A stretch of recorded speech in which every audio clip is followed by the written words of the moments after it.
ఓం సాయిరామ్. బాబా భక్తులందరికీ నమస్కారం అండి. మన బాబా గారి దయ వల్ల మనందరం బాగుండాలి, సంతోషంగా ఉండాలని కోరుకుంటున్నాను ఫ్రెండ్స్. ఇక ఈరోజు మన బాబా గారు ఒక మంచి సందేశాన్ని అయితే అందిస్తున్నారండి. ఆ సందేశం ఏమిటంటే, ఈ వీడియో మీరు ఫస్ట్ టైం చూస్తుంటే ప్లీజ్ లైక్ చేయండి, షేర్ చేయండి, సబ్స్క్రైబ్ చేయండి ఫ్రెండ్స్. బాబా గారు ఈరోజు మనకు ఒక చక్కని సందేశాన్ని అందిస్తున్నారండి. ఆ సందేశం ఏమిటంటే, తల్లి, జోలి పట్టుకొని వచ్చే సమయం వచ్చింది. 2 రొట్టె ముక్కలు వేయడానికి సిద్ధంగా ఉండు. నీ కోరిక ఒక్క రోజులో తీరుస్తాను అని చెప్పి బాబాగారు మనందరి కోసం ఒక చక్కటి సందేశాన్ని అందిస్తున్నారండి. ఎంతో ఆతురతగా ఎదురు చూస్తున్న నీ కోరిక తీర్చే బాధ్యత సాయిది. మన బాధ్యతలన్నీ సాయికి అప్పగించినప్పుడు ఎందుకు మనం చింతించాలి? ఈరోజు బాబా ఏదో ఒక రూపంలో మన ఇంటికి వస్తారు. జోలి పట్టుకొని వస్తాను అని చెబుతున్నారు. నా కోసం రెండు రొట్టె ముక్కలను వేస్తే చాలు. నాకేం కావాలంటే అది జరిపించి వెళతాను.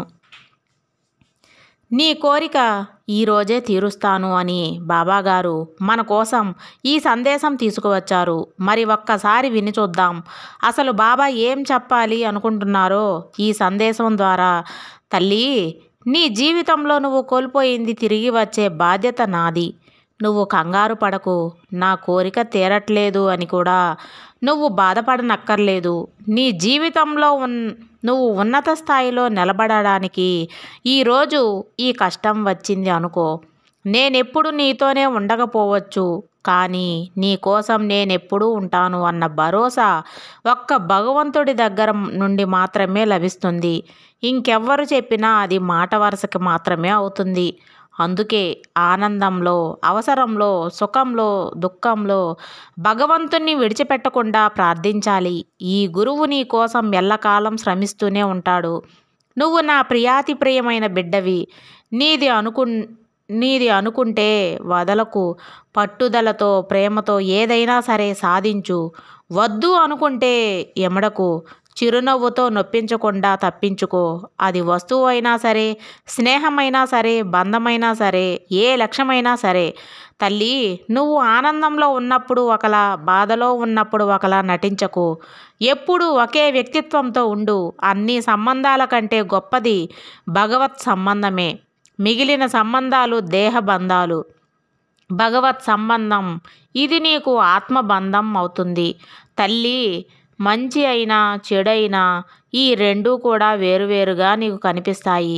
అవసరం మంచిని, అవకాశం చెడుని ప్రేరేపించేలా చేస్తాయి. తల్లి, ఈరోజు నీ కోసమే ఎంతో దూరం నుంచి వచ్చాను. ఈ సాయి కోసం కడుపు నింపుతా అని ఆకలితో వచ్చాను. తల్లి, 2 రొట్టె ముక్కలు వేస్తే చాలు అంటే నీ జీవితం ఏ సమస్యలో ఉందో చెప్పడానికే, నీ కోరిక తీర్చడానికే నేనే స్వయంగా దిగివచ్చాను. నా మాట విను. జాగ్రత్తగా అర్థం చేసుకొని ఎక్కడ తప్పులు చేస్తున్నావో గ్రహించి వాటిని సరిదిద్దుకో. జీవితంలో ఏది ఎప్పుడు రావాలో అప్పుడే వస్తుంది. ఏది ఎంతకాలం నీతో ఉండాలో అంతవరకే ఉంటుంది. ఏది ఎప్పుడు వదిలిపెట్టాలో అప్పుడే నీ నుండి దూరం అవుతుంది. ఇందులో దేనిని నువ్వు ఆపలేవు. నీ చేతిలో ఉన్నది ఒక్కటే. ఉన్నంత వరకు నీతో ఉన్న వాటి విలువ తెలుసుకొని జీవించడమే తల్లి. ఈరోజు ఈ సాయి నీ ముందుకు వచ్చి తలుపు తట్టాడు. ఆకలితో వచ్చాడు. ఈ గురువు కోసం నువ్వు ఏం చేశావా అని వాకిట్లో ఎదురు చూస్తున్నాడు. తల్లి, ఒక్కసారి తెరిచి చూడు. ఈ సాయిని చూస్తే నీ బాధంతా పోతుంది. నీ మనసులో ఆవేదన అంతా దూరం అవుతుంది. నా సాయి వచ్చాడు అని నీ ముఖంలో చిరునవ్వు కనిపిస్తుంది. తల్లి, నా మాటలు వింటున్నావా? ఒక్కసారి ఆ కన్నీళ్లను తుడుచుకొని బయటికి రా. ఈ బాబా చెప్పేది విను. బాబా నీ కోసమే ఈ సందేశం తీసుకువచ్చాడు. తల్లి, అనుకున్నది సాధించాలంటే ముందు నువ్వు ఆరోగ్యంగా ఉండాలి. ఆ ఆరోగ్యాన్ని నువ్వు ఒక్కసారి పాడు చేసుకుంటే మళ్ళీ ఎన్ని రోజులు పడుతుంది నువ్వు బాగవడానికి? నువ్వు బ్రతికి ఉండేది కేవలం ఈ రోజు మాత్రమే అన్నట్లు నీ కర్తవ్యాన్ని నిర్వర్తించు. ఫలితాన్ని మాత్రం భగవంతునికి వదిలేయి. అప్పుడు ప్రపంచంలోని ఏ బాధ నీ దరిచేరదు. కాబట్టి సర్వవ్యాప్తి అయిన భగవంతుడు మానవుల పుణ్య పాప కర్మలలో దేనికి భాగస్వామి కాదు. కాబట్టి జ్ఞానాన్ని, అజ్ఞానాన్ని కప్పి ఉంచడంలో, ఈ విషయంలో వారు భ్రమకి లోనవుతూ ఉంటారు తల్లి. నువ్వు కూడా అంతే. అలాంటి భ్రమలోనే బ్రతుకుతున్నావు. ముందు నీ ఆత్మ ఆలోచనలు తగ్గించుకో. ఎప్పుడు ఏ సమయానికి ఏది ఇవ్వాలో భగవంతుడు నిర్ణయిస్తాడు. నీది కేవలం మానసిక దౌర్బల్యం.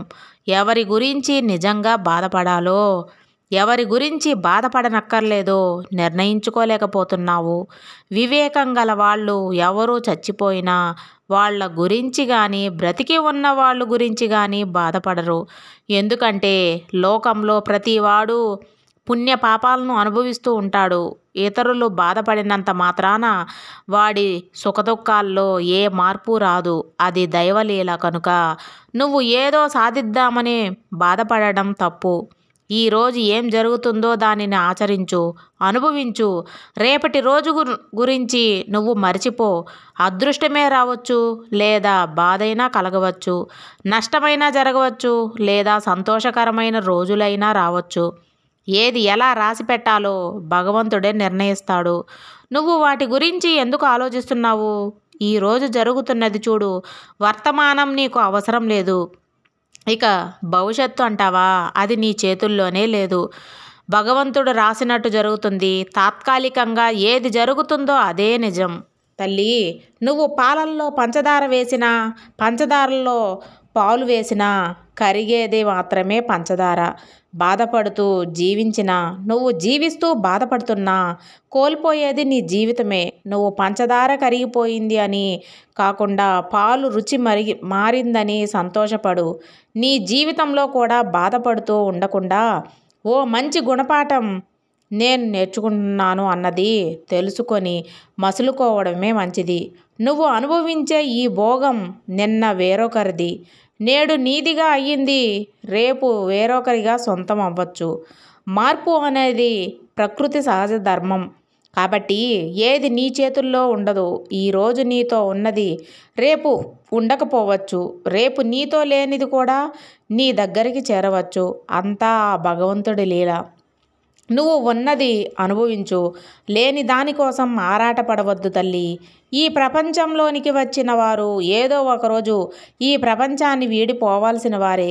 ఎవరూ శాశ్వతంగా ఉండిపోరు. కాబట్టి పుట్టుక ఎంత సహజమో చావు కూడా అంతే సహజమైనది. సత్యమే నిజమైనది, శాశ్వతమైనది తల్లి. మరి ఈ బాబా కోసం ఏం చేసి పెడతావు? నేను నీ కోసమే ఎంతో దూరం నుండి వచ్చాను. నాకు కావాల్సిందల్లా ఒకటే, శ్రద్ధ, సబూరి. ఈ రెండూ నువ్వు సమర్పిస్తేనే నేను ఆనందపడుతూ వెళ్ళిపోతాను. వాటిని నేను ఒక భిక్ష రూపంలో అందుకుంటున్నాను. నా బిడ్డలు ఎక్కడైతే బాధపడుతూ ఉంటారో ఆ చోటికి నేను పిలవకనే వెళ్ళిపోతాను. నన్ను తలచినది తినని వారిని సదా తోడుగా ఉంటాను తల్లి.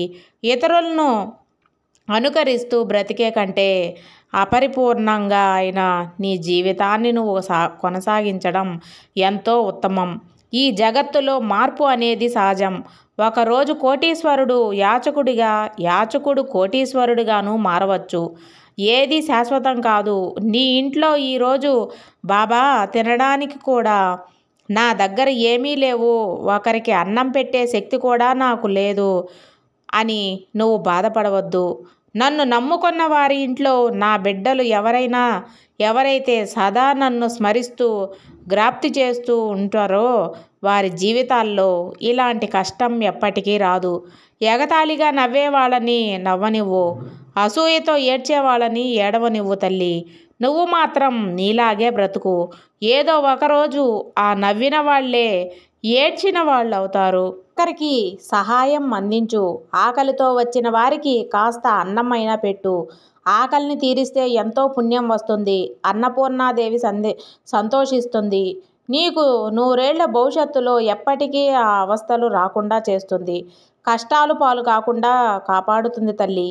కాబట్టి నీ ఇంట్లో ఉన్నది లేదు అని చెప్పకు. వచ్చిన వారికి సహాయం చెయ్యి.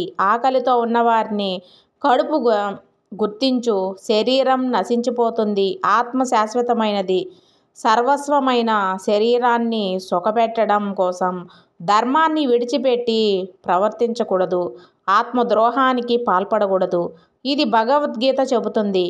నువ్వు అది ఆచరణలో పెట్టాలి. ఎన్ని కష్టాలొచ్చినా ఒక మనిషి ధర్మం వైపే నిలబడి ఎలా జీవించాలో రాముడు చెప్తే, ఏం చేసైనా ధర్మాన్ని ఎలా నిలబెట్టాలో మన కన్నయ్య చెప్పాడు. నేనే మార్చలేని విషయాలను ప్రసన్నంగా ఆమోదించే ఓపికనివ్వు. మార్చగలిగిన వాటిని మార్చే ధైర్యం ఇవ్వు. ఈ రెండింటిని నీతి తేడా తెలుసుకొనే విజ్ఞత నువ్వు అని భగవంతుని ముందు వేడుకోవాలి తల్లి.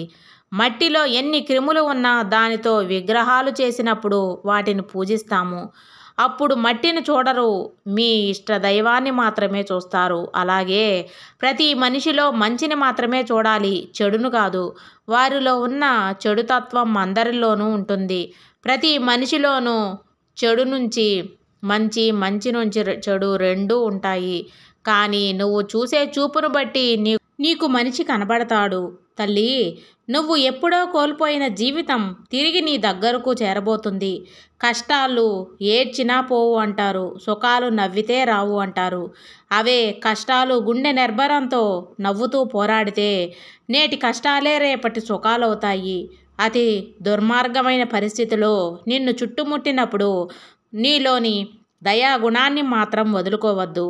నువ్వు ఎంతటి దీనస్థితిలో ఉన్నా కూడా నీకు ఒకరికి సహాయం చేసే గుణమే ఉండాలి. కానీ నాకేమి లేదు, నేను ఎవరికి సహాయం చేయగలను అంటూ డేలా పడిపోకూడదు. నిజాయితీ లేని బంధాలు నీడలాంటివి. మనం సంతోషం అనే కాంతిలో ఉన్నప్పుడే మన వెంట అవి ఉంటాయి. కష్టాల్లో చీకటిలో ఉన్నప్పుడు మాయమైపోతాయి. కాబట్టి నువ్వు బంధాలను నమ్ముకోవద్దు తల్లి. నీ చుట్టూ ఉన్న వాళ్లను అంతకంటే నమ్మవద్దు. ఎందుకంటే ఎవరు ఎలాంటి వారో నువ్వు కూడా ఊహించలేనంతగా వారి మనస్తత్వం ఉంటుంది. కాలమే అన్నింటినీ సృష్టిస్తుంది, తనే అన్నింటినీ అంతం చేస్తుంది. కాలం అన్ని జీవరాశులను నాశనం చేస్తుంది, తిరిగి సృష్టికి ప్రాణం పోస్తుంది. ఇది సృష్టి ధర్మం. సర్వేజన సుఖినో భవంతు. జై సాయిరామ్.